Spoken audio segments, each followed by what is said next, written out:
Kiban hai pehabau ronyo nyoken karab uroraya kiban yang anak-anak yatim korban dom korban perang di Aceh yan pernah bantuan bacut ke awaknya bek sampai ente awaknya laki kerja baklong kuba kena ulua kan pegah tamang kafe yang terkhususkan daerah-daerah merdu yan pidi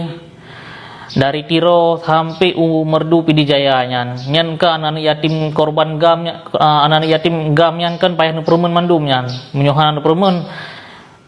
yang kelagian bahlung yang permen kawak nyan bahlung yang minta kerja kawak nyan bah hijak kena ulua bah kerja teman tu kan kai kerja totongan long ino kan kai tamang kafe bek salah long karena kan menyokai jangan long pasti hawai thai karan kehidupan long kiban kelakuan lung mengubah tahat wat elung tamang Kristen kiban habalung jino kiban habalung awai nyan tungku be be awai pegah tiba rukuk sama-sama tapi sikrek kafan sabok rendah menyolong meninggai anak lung anak dro ke menyodro ke meninggai anak dro ke lagi anak lung nyan aci buktikan uro-uronyo tungku be be sampai kan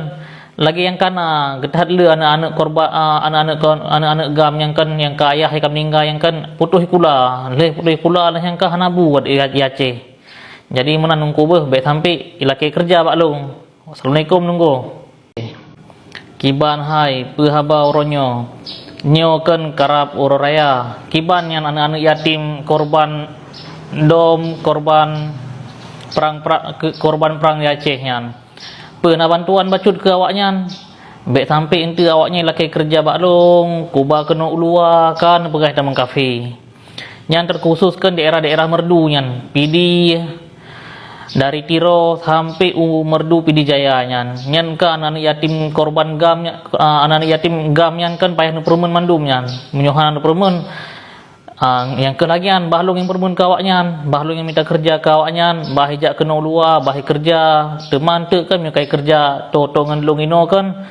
kai tamang kafe bek salah long karena kan menyokai jangan long pasti hawai thai karan kehidupan long kiban kelakuan long mengubah tahat wat elung tamang Kristen kiban habalung jino kiban habalung awai nyan tungku be be awai pegah tiba rukuk sama-sama tapi sikrek kafan sabok rendah menyolong meninggai anak lung anak dro ke menyodro ke meninggai anak dro ke lagi anak lung nyan aci buktikan uro-uronyo tungku be bek sampai kan